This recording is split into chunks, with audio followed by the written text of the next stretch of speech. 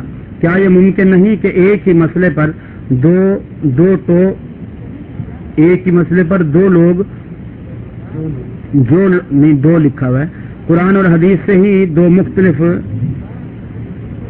بہرحال اس سوال سے جو کچھ میں سمجھا ہوں، اگر چاروں امام قرآن و حدیث ہی سے مسئلہ اخذ کر رہے ہیں تو چاروں باہم متضاد کیوں ہیں؟ مثال کے طور پر یہ ایک گلاس رکھا ہوا ہے، اس گلاس میں سے 4 آدمی پانی پیتے ہیں. ایک شخص کہتا ہے پانی کڑوا ہے، دوسرا کہتا ہے پانی میٹھا ہے، تیسرا کہتا ہے پھیکا ہے، چوتھا کہتا ہے نمکین ہے. تو یہ گلاس میں رکھا ہوا پانی واقعی 4 ذائقوں والا ہے یا ان کے اپنے منہ کا ذائقہ خراب ہے؟ ایک سوال ہے، بات بڑی آسانی سے سمجھ میں آ سکتی ہے کہ کیا یہ کہا جائے کہ اس گلاس میں رکھا ہوا پانی واقعی 4 ذائقوں والا ہے، یا یہ کہا جائے کہ جو کہتا ہے نمکین ہے وہ پیلیے کا مریض ہے، اس کے منہ کا ذائقہ خراب،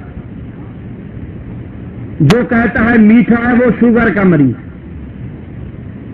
اس کے منہ کا ذائقہ خراب، جو کہتا ہے کڑوا ہے اسے بخار آیا ہوا ہے میادی، اسے ہر چیز کڑوی لگتی ہے، اور جو کہتا ہے ٹھیک ہے اس کی زبان کے قوت ٹیسٹ جو ہے وہی ختم ہو چکی. اگر چاروں نے ایک مسئلے کو قرآن و حدیث میں سے اخذ کیا ہے تو مختلف کیوں ہیں؟ مثال کے طور پر ایک مسئلہ ہے کہ اگر چڑیا کنویں کے اندر گرے اور وہ مر جائے، پھر پھول جائے، پھر پھٹ جائے، امام ابو حنیفہ رحمۃ اللہ علیہ فرماتے ہیں وہ کنواں ناپاک ہے، اس میں سے جب تک 40 ڈول نہ نکالے جائیں تب تک وہ کنواں پاک نہ ہوگا. امام مالک رحمۃ اللہ علیہ فرماتے ہیں کہ اس کنویں کو 3 چیزیں اس کی دیکھی جائیں، اس کا رنگ، اس کی بو، اس کا ذائقہ. اگر چڑیا کے گرنے سے، مرنے سے، پھولنے سے، پھٹنے سے پانی کا رنگ بدل گیا ہے تو پانی ناپاک ہے، رنگ نہیں بدلا، بو آ رہی ہے تو پانی ناپاک ہے، اور اگر بو بھی نہیں آ رہی، رنگ بھی نہیں بدلا، ذائقہ خراب ہو گیا ہے تو بھی پانی ناپاک ہے. اچھا، اب یہ 2 اماموں کی مختلف رائے آ گئی. پاک کرنے کا طریقہ امام مالک رحمت اللہ علیہ فرماتے ہیں کہ اتنا پانی نکالو کہ جو چیز تبدیل ہوئی ہے وہ چیز اپنی اصلی حالت پر آ جائے. مثلا رنگ بدلا تھا تو رنگ صحیح ہو جائے، ذائقہ بدلا تھا تو ذائقہ صحیح ہو جائے، بو آ رہی تھی تو بو ختم ہو جائے. اتنا پانی نکالو، ڈول کی کوئی قید نہیں. امام حنیفہ رحمۃ اللہ علیہ فرماتے ہیں کہ 40 ڈول نکالو، رنگ بو ذائقے کی کوئی قید نہیں، بو رنگ بدلی ہے تو بھی نکالو، نہیں بدلی تو بھی نکالو. اچھا، اب 40 ڈول جب آپ نکالیں گے اس کنویں میں سے تو مجھے بتائیے جب ناپاک ہوا تھا تو 40 ڈول اس میں ناپاک ہوئے تھے یا پورا کنواں ناپاک ہوا تھا؟ جب پورا ہی کنواں ناپاک ہے تو 40 ڈول نکالنے سے پاک کیسے ہوگا؟ اچھا، پھر جب آپ نے 39 ڈول نکال لیے، 39 ڈول نکال لیے، 40واں ڈول ابھی کنویں کے اندر باقی ہے. اب آپ کسی حنفی عالم سے پوچھیں کہ کنواں پاک ہے یا ناپاک، وہ کہے گا ناپاک. جب وہ 40واں ایک ڈول اندر کھڑا ہوا ہے اور اس نے پورے کنویں کو ناپاک کیا ہوا ہے، وہ ڈول جہاں سے آپ ڈول کھینچ رہے تھے وہ ناپاک ایک ڈول جو بچا ہوا ہے اسی جگہ ہے یا پورے کنویں میں ہے؟ وہ پورے کنویں میں ہے. اب آپ نکالیں گے ایک جگہ سے تو اس آخری ڈول کے نکلتے ہی پورا کنواں کیسے پاک ہو جائے گا؟ عقل کی بات. اب اس چڑیا کے مرنے کے بعد اگر 40 ڈول نہیں نکالے گئے اور اس کا رنگ بو ذائقہ بھی نہیں بدلا، اس سے کوئی آدمی پانی پیتا ہے، امام مالک کے نزدیک حلال پی رہا ہے، امام حنیفہ رحمۃ اللہ علیہ کے نزدیک حرام پی رہا ہے، ہم کہیں دونوں ٹھیک ہے. یہ تو ایسی بات ہے کوئی شخص سڑک پہ بیٹھا ہو، ایک شخص اس کو گالی دے کے کہے کہ یہ اپنے باپ کا نہیں، وہ کہے تو ٹھیک کہتا ہے، اور دوسرا آ کے کہے نہیں یہ بالکل حلالی ہے، وہ کہے تو ٹھیک کہتا ہے، یہ دونوں ٹھیک ہوں گے؟ دو وکیل ایک جج کے سامنے جھگڑتے ہیں، صاحب یہ قاتل ہے، دوسرا وکیل کہتا ہے صاحب میں قسم کھانے کو تیار ہوں یہ قاتل نہیں، جج کہے جاؤ تم دونوں ہی ٹھیک۔ اس بے وقوف کو جج کون بنائے گا؟ میرے بھائیو، جب تضاد اس حد تک ہو، حلال اور حرام کی حد تک تضاد ہو، جائز اور ناجائز کی حد تک تضاد ہو، حلت و حرمت کی حد تک تضاد ہو، پھر ہم کیسے کہیں؟ ہاں یہ ضرور ہے، چاروں امام اللہ انہیں غری کی رحمت فرمائے، ہم ان پر قطعاً تان نہیں کرتے اور نہ ہمیں اس کی جرت ہے، نہ ہم اس کی جسارت کبھی کرتے، بلکہ امام حنیفہ رحمۃ اللہ علیہ خود فرماتے ہیں اترکوا قولی بقول رسول اللہ صلی اللہ علیہ وسلم، میری بات کو اس وقت رد کر دو جب تم اللہ کے رسول کے مقابلے میں دیکھو۔ اب جو رد نہیں کرتا مجرم وہ ہے، امام نہیں۔ پھر امام صاحب فرماتے ہیں اذا صح الحدیث فہو مذہبی، جب صحیح حدیث مل جائے تو وہی میرا مذہب ہے۔ اب جو صحیح حدیث کے ہوتے ہوئے اس حدیث کو نہیں مانے گا وہ اپنے امام کے مذہب کے خلاف کرے گا۔ ہم تو احترام کرتے ہیں، بلکہ امام صاحب رحمۃ اللہ علیہ کا تقویٰ اس حد تک تھا، جب ہارون رشید کے دور میں انہیں کہا گیا کہ تم قاضی القضات کا عہدہ سنبھالو، کہنے لگے نہیں، اللہ کے رسول نے فرمایا ہے جس کو قاضی بنایا گیا اس کو گویا بے دھار کی چھری کے ساتھ، کمب چھری کے ساتھ ذبح کر دیا گیا، میں یہ اذیت نہیں چاہتا۔ انہوں نے جیل میں ڈال دیا، حتیٰ کہ جیل میں وفات پالی لیکن قضات کا عہدہ نہیں سنبھالا۔ کیوں؟ اس کا جواب وہ یہ دیتے تھے کہ میں نہیں چاہتا کہ میرے فیصلے دنیا پر نافذ ہوں۔ جو شخص اپنی زندگی میں یہ نہیں چاہتا کہ میرے فیصلے دنیا پر نافذ ہوں اور اس کے مقابلے میں جیل کو ترجیح دیتا ہے، وہ شخص اپنی وفات کے بعد کیسے چاہے گا کہ اس کے اقوال کو پوری دنیا کا نظام بنا دیا جائے؟ ان میں تقویٰ تھا۔ مجرم مقلد ہے، مجرم امام نہیں، یہ ہمارا نظریہ ہے۔ ڈیوٹی کے دوران لوگوں سے دینی دعوت کی باتیں کرنا اور دین سمجھنا ڈیوٹی میں خیانت ہے کہ نہیں؟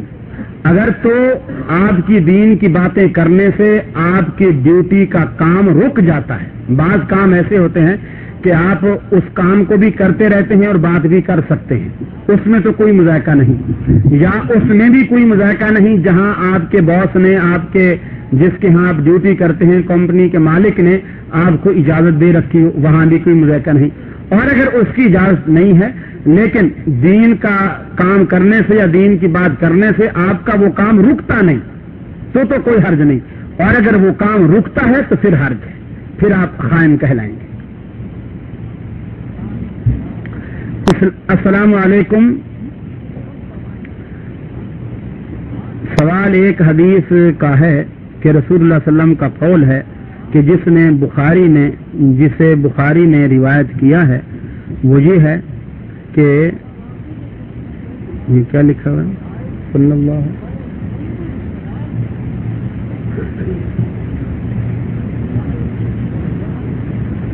یہ کسی نے ذرا عجیب طریقے سے عربی لکھی ہے، مجھ جیسا کم علم آدمی اتنی عمدہ عربی نہیں سمجھ سکتا۔ ہاں اچھا نساء، میں سمجھا۔ ہاں اس سے آپ کیا لینا چاہتے ہیں؟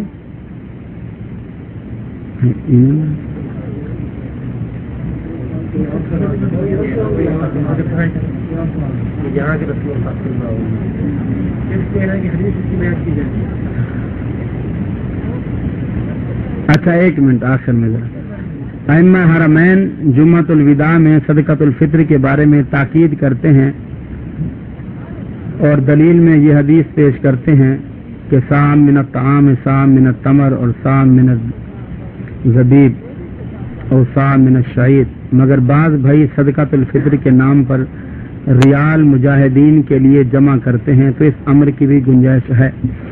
رسول اللہ صلی اللہ علیہ وسلم سے صدقۃ الفطر میں اجناس کے سوا کوئی چیز ثابت نہیں ہے۔ اللہ کے رسول سے جنس ہی ثابت ہے. البتہ یہ لوگوں نے سہولت نکال لی ہے کہ آٹے کی بوری کمر پہ رکھ کر کون لیے پھرے, چند ریال جیب میں ڈالے, اس کی قیمت آسان ہے.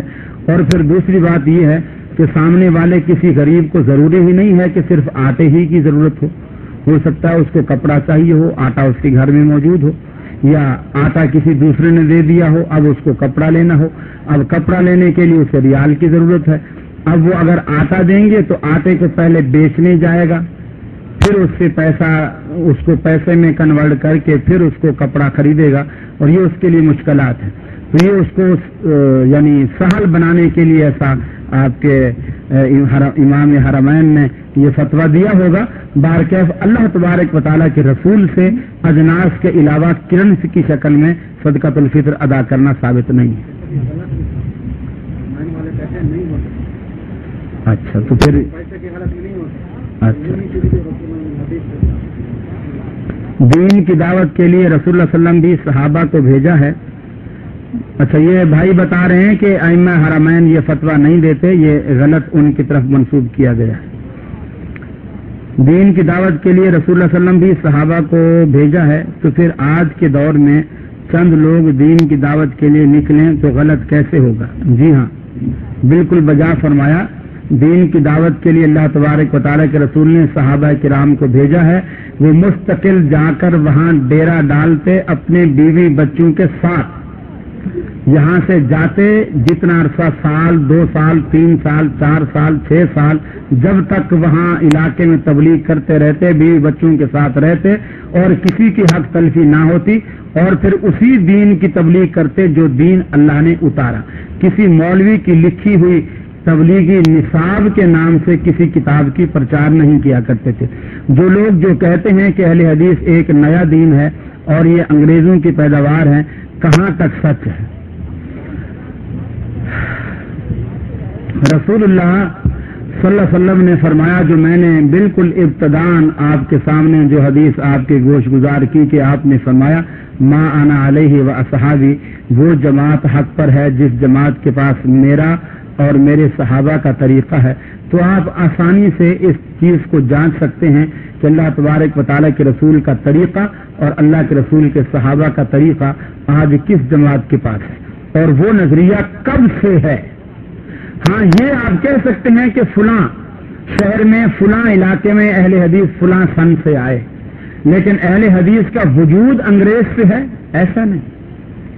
بلکہ یہ شاہ عبد القادر جیلانی رحمۃ اللہ علیہ, ان کی کتابوں میں اہل بدعت کی جو تعریف غنیت الطالبین میں شاہ عبد القادر جیلانی رحمۃ اللہ علیہ نے لکھی ہے, اس نے یہ لکھا ہے کہ اہل بدعت کی نشانی یہ ہے کہ وہ اہل حدیث کو برا کہتے ہیں. تو وہ اس وقت انگریز کے دور کی بات نہیں ہے, اس وقت بڑا قریبی دور ہے, 6 صدی ہجری کی بات ہے. اور اس سے پہلے بھی رسول صلی اللہ علیہ وسلم کے صحابہ سے اور محدثین کے دور میں دیکھیں, اصحاب الحدیث اور اصحاب الرائے, یہ 2 الگ الگ گروہ کہلاتے ہیں. فقہاء جو عقل سے قیاس سے مسئلے کا حل نکالتے ہیں انہیں اصحاب الرائے کہا جاتا تھا, اور جو حدیث سے استنباط کرتے انہیں اصحاب الحدیث کہا جاتا تھا. یہ نظریہ پرانا ہے. اگر وتر عشاء کی نماز کے ساتھ نہ پڑھے ہیں نہ پڑھے جائیں تو تہجد کے ساتھ وتر, یہ کسی بنگلہ دیش والے نے اردو لکھی ہے. وتر کیا ہے؟ وتر عشاء کی نماز کے ساتھ نہ پڑھے جائیں کہ تہجد کے ساتھ وتر پڑھوں گا, عشاء کے وقت نہیں پڑھے. یہ اچھا, اگر یعنی اس کا مقصد یہ ہے کہ اگر کسی نے عشاء میں وتر چھوڑ دیے کہ صبح تہجد میں پڑھوں گا اور پھر تہجد کے لیے نہیں اٹھا تو وتر پھر اس کے رہ گئے. رسول اللہ صلی اللہ علیہ وسلم کی ایک نماز رہ گئی تھی, حضرت بلال رضی اللہ تعالیٰ عنہ بھی سو گئے اور اللہ کے رسول بھی سو گئے, اور اس دن آپ نہ تہجد پڑھ سکے نہ فجر کی نماز پڑھ سکے. اور اس روایت میں یہ صراحت ہے کہ آپ نے صحابہ کرام سے فرمایا یہاں سے جلدی نکلو, یہاں شیطان کا پڑاؤ ہے. اور آگے جا کر اللہ کے رسول نے فجر کی نماز ادا کی, اور اس نماز کو آپ نے قضا کیا 12 رکعتوں کے ساتھ. یعنی آپ پڑھا کرتے تھے روزانہ 11 رکعتیں, 3 وتر, یا 10 نفل اور 1 وتر, یا 8 نفل اور 3 وتر. تو آپ 11 رکعتیں پڑھا کرتے تھے، لیکن اس دن جب آپ نے قضا کیا تو اسے آپ نے 12 رکعتیں ادا کیا. تو اس لیے اس پر پھر فتویٰ اس حدیث کی روشنی میں یہ ہے کہ جب وطروں کی قضا کرے تو 1 رکعت بڑھا کر کرے. واللہ اعلم. کیا کوئی آدمی اپنے 3 بیٹوں اور 1 بیٹی کا عقیقہ ایک گائے سے کر سکتا ہے؟ یہ سنت نہیں ہے، بلکہ لڑکے کے لیے 2 بکرے اور لڑکی کے لیے 1 بکرا، یعنی 2 جانوں کی اور 1 جان کی شرط ہے، اسے پورا کرے. جبکہ گائے میں اگرچہ حصے 7 ہیں لیکن جان اس کی 1 ہے. قربانی میں حصے ہو سکتے ہیں، عقیقے میں نہیں. کے لیے ہاں، اگر غریب ہے آدمی اور اس کی استطاعت نہیں ہے تو رسول اللہ صلی اللہ علیہ وسلم نے حضرت حسن حضرت حسین کا جو عقیقہ کیا تھا 1 بکرے سے کیا تھا. جیسا آپ نے فرمایا کہ نبی کریم صلی اللہ علیہ وسلم نے بغیر رفع الیدین سے نماز نہیں پڑھی ہے، تو جو لوگ بغیر رفع الیدین سے نماز پڑھتے ہیں تو اس کی نماز ہوئی یا نہ ہوئی. دیکھیے، نماز کا ہونا اور نہ ہونا یہ منحصر ہے اللہ کی قبولیت پر، کہ اللہ نے اس کو قبول کیا یا نہ کیا. یہ مجھے معلوم نہیں ہے اللہ نے قبول کیا یا نہ کیا. البتہ دلائل و براہین کی روشنی میں یہ کہہ سکتا ہوں کہ اس نے سنت کے خلاف نماز پڑھی.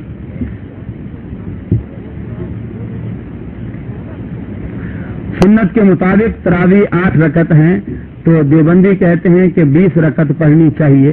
وہ کہتے ہیں کہ حرم میں 20 پڑھاتے ہیں. قرآن و سنت سے بتائیں. ویسے میں نے اس کتاب میں اس کا بہت عمدہ جواب دیا ہے، موقع لگے تو اس کو پڑھیے گا حرم کے حوالے سے ہی. اصل میں آپ کے ہاں جو یہاں یہ مشہور ہے کہ حرم میں 20 پڑھی جاتی ہیں، اور یہ افسوس کی بات ہے 20 رکعتیں سال بعد پڑھی جاتی ہیں، وہ تو پورا سال یاد رہتی ہیں. اور رفع الیدین جو 5 نمازوں میں ہو رہی ہے اور آمین 5 نمازوں میں گونج رہی ہے، وہ منٹوں میں بھول جاتی ہے. یہ عجیب فلسفہ ہے. اور دوسری بات یہ ہے کہ حرم میں جب آپ 20 رکعتیں پڑھتے ہیں تو 2 امام اس کو پڑھاتے ہیں. ایک وقت غالباً شاہ سعود کے وقت میں یہاں یعنی جو 4 مصلے چلے آ رہے تھے تو انہوں نے آ کر کے اس کو ختم کیا کہ مسلمانوں کا ایک ہی امام ہونا چاہیے. خاص کر حرم کعبہ جو ہے یہ مسلمانوں کے تفرقے سے اسے پاک کیا جائے. ایک امام رکھا تو اس وقت احناف نے کہا کہ ہم تو 20 رکعتیں پڑھتے ہیں، آپ 8 پڑھاؤ گے یا 10 پڑھاؤ گے، ہم 20 پڑھیں گے، پھر ہم باقی 10 کے لیے اپنا امام کھڑا کریں گے. تو یہ معاملہ پھر پیچیدہ ہو گیا. تو اس کا حل یہی نکالا گیا کہ جی آپ کی 20 ہو جائیں گی، ہم امام دوسرا کھڑا کر دیں گے. 10 پڑھنے والے پہلے امام کے بعد چلے جائیں گے اور پھر 20 پڑھنے والے دونوں اماموں کے پیچھے پڑھیں گے. اور جب امام بدلتا ہے، اب آپ اس کو یوں سوچئے، مثال کے طور پر آج آپ نے اپنی مسجد میں عشاء کی نماز پڑھی، کتنی رکعتیں پڑھی؟ 4 رکعتیں آپ نے فرض پڑھے، جماعت ہو گئی. آپ میں سے 3 ساتھی آئے جو اس جماعت میں شریک نہیں ہو سکے، وہ تھوڑا لیٹ آئے. وہ جب لیٹ آئے تو اس مسجد میں انہوں نے اپنے میں سے ایک شخص کو امام بنایا اور انہوں نے نماز پڑھنی شروع کر دی. اب اس مسجد میں جماعتیں کتنی ہوئی؟ 2. اور رکعتیں کتنی ہوئی عشاء کی؟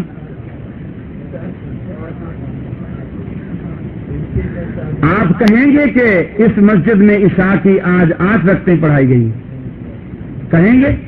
نہیں. آپ یہ کہیں گے رکعتیں 4 پڑھائی گئی ہیں، جماعتیں 2 ہوئی ہیں. اگر اس دوسری جماعت کے بعد بھی پھر کچھ ساتھی آ جاتے ہیں، پھر جماعت کرا لیتے ہیں، جماعتیں 3 ہو گئیں، رکعتیں پھر بھی 4. گویا جب امام بدلتا ہے تو کاؤنٹنگ پھر 1 سے شروع ہوتی ہے، پھر 1 4 کے بعد نہیں. تو ایک امام جب بدلتا ہے تو گنتی پھر 1 سے. اب آپ کی مرضی، آپ دوسرے امام کے پیچھے بھی کھڑے رہیں، لیکن سنت کی نیت سے آپ 11 سے تجاوز نہ کریں. حضرت ایسا کے الفاظ ہیں ما زاد فی رمضان ولا فی غیرہ علی 11 رکعۃ. اللہ کے رسول نے رمضان اور غیر رمضان میں 11 رکعتوں سے کبھی تجاوز نہیں فرمایا. عرض یہ ہے کہ ہم نے سنا ہے کہ آپ کے ہاتھ پر اچھا ریاض پیٹر آپ کے ہاتھ پر اسلام قبول کیے، ان کے بارے میں مختصر تعارف. میرا خیال ہے ساتھی نے مختصر کیا پوری وضاحت کے ساتھ تعارف کر دیا ہے. جو پہلے کیا نام ہے آپ کا بھائی سعید کافی صاحب نے جو بالکل ابتدان جو تعارف کرایا وہ مجھے پہچان ہی میری ریاض پیٹر کو کرا دی انہوں نے, تو وہ تو اچھا خاصا تعارف تھا. عقیقے کا صحیح طریقہ کیا ہے؟ کیا گوشت کا پکا کر کھلایا جائے یا گوشت بغیر پکائے تقسیم کیا جائے؟ پکا کر کھلانے میں خرچہ زیادہ ہے اور کچا تقسیم کرنے میں خرچہ کم ہے. اپنی جیب کو دیکھ کر لیجئے گا. ویسے اللہ کے رسول سے پکا کر کھلانے کی پابندی نہیں ہے. قربانی کے مسئلے سے متعلق بتائیں. یہ سمجھ میں نہیں آ رہا کہ عید سیویوں والی آ رہی ہے اور مسئلے سارے قربانی کے آ رہے ہیں. سیویوں کا ابھی تک ایک مسئلہ بھی نہیں آیا. ایک مشترکہ خاندان میں قربانی کیا جائے, مثال کے طور پر گئے, کیا ایک فیملی ممبر میں سے 7 افراد کی طرف سے قربانی کی جائے یا گھر کے ایک فرد کی طرف سے, جیسا کہ والدین کی طرف سے یا گھر کے جو ذمہ دار شخص ہے ان کی طرف سے؟ اصل میں گھر کے ہر فرد پر قربانی نہیں ہے. گھر کا جو ایک بڑا شخص ہے, جو کمانے والا ہے, جو ان کا کفیل ہے, جو ان کا سرپرست ہے, وہ بھلے گائے میں سے صرف ایک حصہ خریدے, یعنی 6 اور ہیں, 7واں وہ ہے, تو اس ایک حصے کی جو قربانی ہے وہ اس کی پوری فیملی کی طرف سے کافی ہے. باقی اگر اللہ تبارک و تعالیٰ نے اسے استطاعت دی ہے, ریالوں کی دولت سے نوازا ہے, تو بھلے وہ سینکڑوں اونٹ قربان کر دے, اللہ کے خزانے میں ثواب دینے میں کوئی کمی نہیں. کیا جماعت اسلامی کا طریقہ نفاذ اسلام ٹھیک ہے؟ ان کی بنیاد ہی غلط ہے. مولانا مودودی رحمۃ اللہ علیہ ساری زندگی نفاذ اسلام کے لیے کوشاں رہے, مگر جس راستے سے وہ اسلام کو چاہتے ہیں, جمہوریت کے راستے سے, وہ اس راستے سے اسلام کبھی نہ آیا ہے اور نہ ہی آ سکتا ہے. اس لیے کہ جمہوری ایک طرز حکومت ہے جس میں بندوں کو گنا کرتے ہیں, تولا نہیں کرتے. جب آپ جمہوریت کے راستے سے اسلام کو لائیں گے تو اکثریت آپ کو چوروں کی, لٹیروں کی, زانیوں کی, شرابیوں کی, غنڈہ گردوں کی, ان کی آپ کو اکثریت ملے گی. قلیلا ما یؤمنون قلیلا ما تذکرون. بہت تھوڑے ہیں جو ایمان لاتے ہیں, بہت تھوڑے ہیں جو نصیحت پکڑتے ہیں. تو جب تھوڑے اسلام والے کو ووٹ دیں گے, وہ تو ہمیشہ مولانا مودودی کی طرح ہارتا ہی رہے گا, اور وہی اوپر آئیں گے جن کو اکثریت ووٹ دے گی.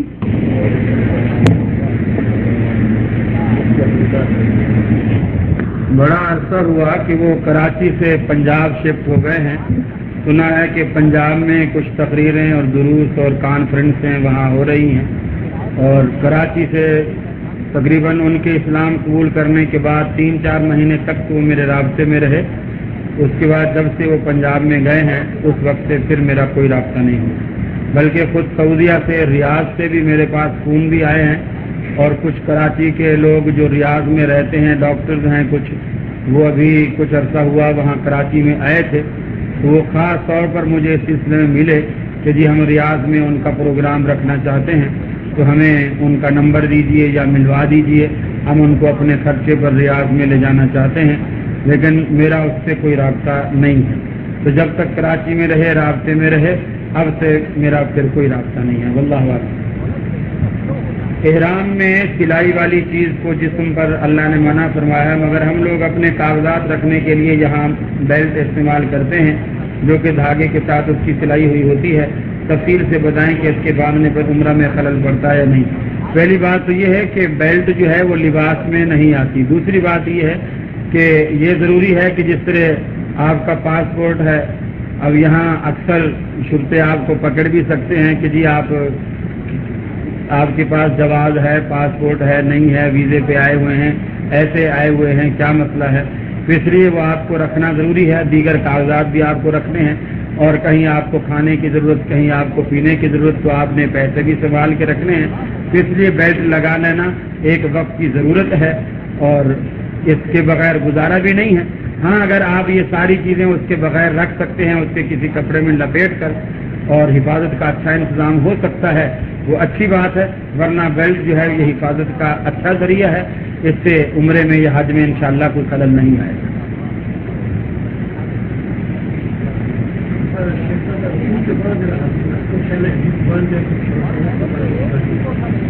یہ سوال ہے کہ رکوع کے بعد ہاتھ باندھنا، کچھ لوگ باندھتے ہیں کچھ نہیں باندھتے.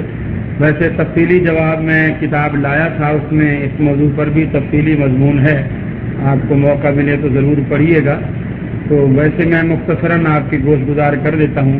حدیث میں بصراحت رکوع کے بعد نہ تو چھوڑنے کی صراحت ہے اور نہ باندھنے کی صراحت ہے. یعنی اللہ تبارک و تعالیٰ کے رسول سے صراحتاً نہ تو یہ ثابت ہے کہ آپ رکوع کے بعد جب کھڑے ہوئے تو آپ نے اپنے ہاتھوں کو چھوڑ دیا، اور نہ یہ صراحت ہے کہ آپ نے اپنے ہاتھوں کو باندھ لیا.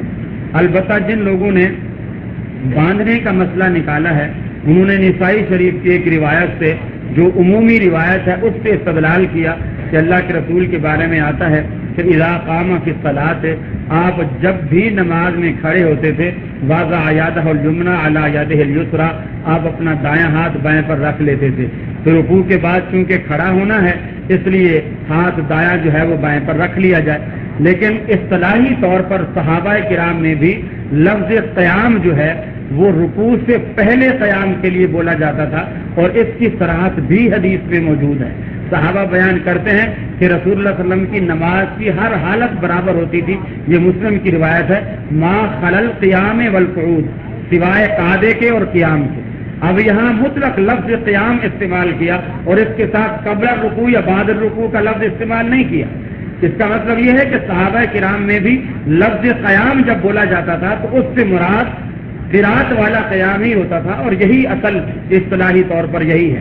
اور اگر کہا جائے کہ جب آپ کھڑے ہوتے تھے تو باندھتے تھے، عمومی طور پر کہ جب بھی کھڑے ہوتے تھے باندھتے تھے. اب میں یہ سوال کروں گا کہ ایک آدمی کی ٹانگیں کٹی ہوئی ہے، وہ کھڑا نہیں ہو سکتا، وہ بیٹھ کے نماز پڑھنا چاہتا ہے.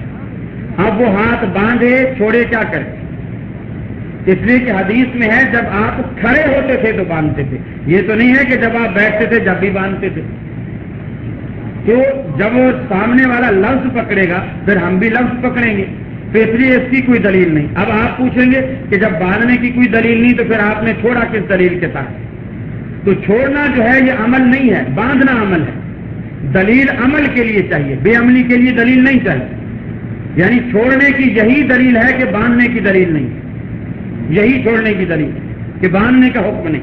اس کو آپ یوں سمجھیے مثال کے طور پر کہ ہم رکوع سے پہلے جس میں ہم الحمد پڑھتے ہیں اس میں ہم ہاتھ کو باندھتے ہیں. اگر یہ حکم بھی حدیث میں نہ ہوتا،